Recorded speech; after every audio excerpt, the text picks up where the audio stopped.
Young guns Jonathan Campbell and Brian Bennett both scored half centuries for Zimbabwe A, albeit in a heavy 9-wicket defeat to Durham in the first three-day match at HRS Sports Club.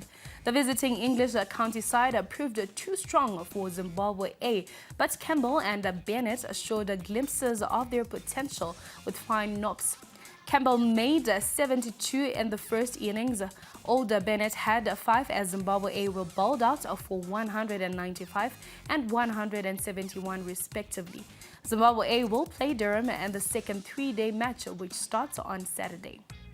Old Georgians Sports Club bounced back from their first defeat of the season to beat Old Hararians 23-14 in Week 6 of the Paramount Under-20 Rugby League. The Dragons went into halftime trailing Old Hararians 14-13 before putting on a dominant second-half display to score 10 unanswered points on their way to victory and a place in next week's final.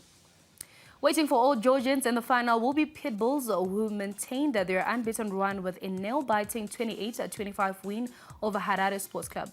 Pitbulls will go into Saturday's Paramount Under-20 Rugby final as heavy favourites, having already beaten OGs in the league. Harare Sports Club will play Old Hararians in the third place playoff, while FS Raiders will play Zimbabwe in the final.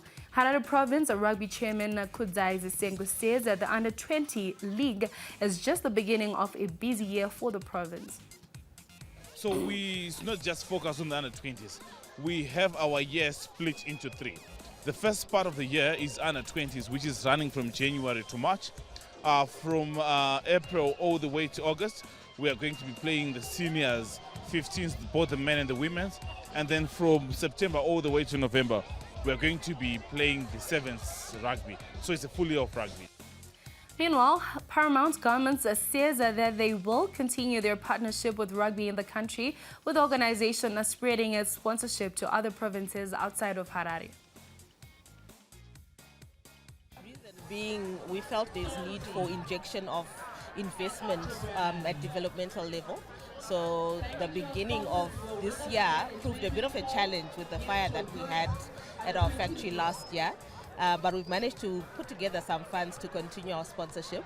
So it caters for under-20s, seniors, both men and ladies, and also then gets into the Paramount 7s. So it's a whole season, a whole year of excitement at rugby. I personally have been tracking rugby since last year, and I can definitely attest to the improvement in play.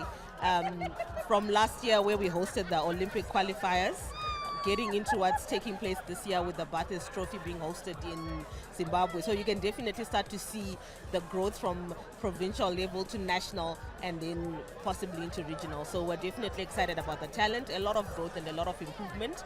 And the province has also managed to field quite a number of teams per season, which is very important because you can see the growth and you can see that there's a lot more that we need to do to continue this sport of rugby and continue having more players come through. The Squash Rackets Association of Zimbabwe is on a nationwide drive to spread the sport and make it accessible to many. Despite a considerable success originally, the association is seized with challenges on infrastructure in most government and rural schools. The challenge of the equipment is a bit expensive for some of these schools.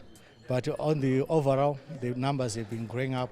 If we look at the numbers for last year and the numbers of participants this year, they've been a big, because we are moving with the government theme, leaving no place behind, leaving no one behind. So I've been up and down the country, but the main challenge that we are facing as a sporting fraternity is most of the squash courts have been diverted to other use. I've been much east, much central, and Chimanimani and Manicaland, most of the squash courts are now storerooms, or some of them they are now houses. So that's the biggest challenge that we have. Veteran squash administrator and former player Pat Izet reflects that the sport has potential to reclaim its glory days after a recent rise in Zimbabwean players around the globe, despite the local challenges. Now, after 6 decades in the game, Izet believes that it is time to standardize squash through the school sports circuit and blood new talent for the world stages to fulfill the potential. The schools, I'd like to see it as a sport in the schools. It's not, generally it's a club. So it's a secondary to sports.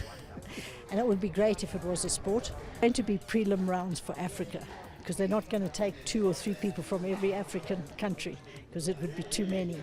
So we've been told by the CEO of World Squash Federation that there will be prelim rounds, but the person has to have an international ranking. Konapo, Ipapo pa ZTN Prime, DSTV channel 294.